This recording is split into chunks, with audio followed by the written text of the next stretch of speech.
My name is Jerry Clouse. I'm an architectural historian. We're at the Heicher Barn in Oliver Township, Perry County.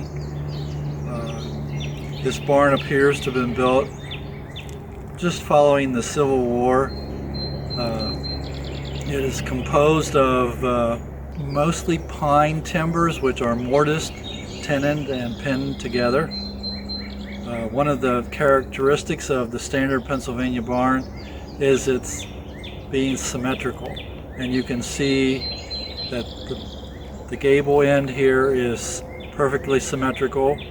And another diagnostic feature of the barn is the forebay, which was open, and in this case it remains open. Lots of times they were enclosed, but here it is still open.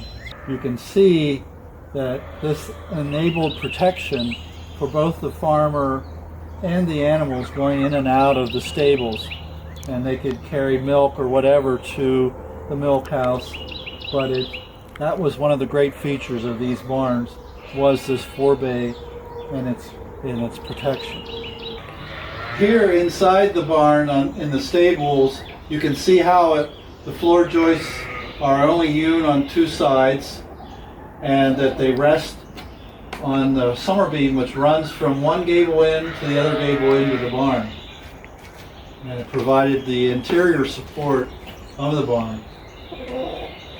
And in the early 20th century, these were whitewashed for sanitary reasons when they were operated as a dairy barn.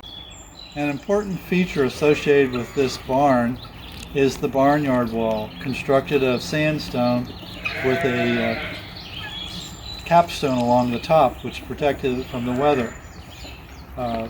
Typically, after the cows were milked, they were left out in the barnyard where they could get water. And here you can see the watering trough, which was fed by a spring across the road. On the interior of this barn, you can also see the symmetry of the framing system. There are two end posts and two central posts which carry the purlins, which support the rafters at midpoint. In this case, the rafters are only hewn on the top side. And typically also there are two sets of tie beams going across. And in this case, the middle set is staggered. Here's a view of the hewing on this upright post in the barn. It shows an adze took this was to roughly smooth the outer edges of the post.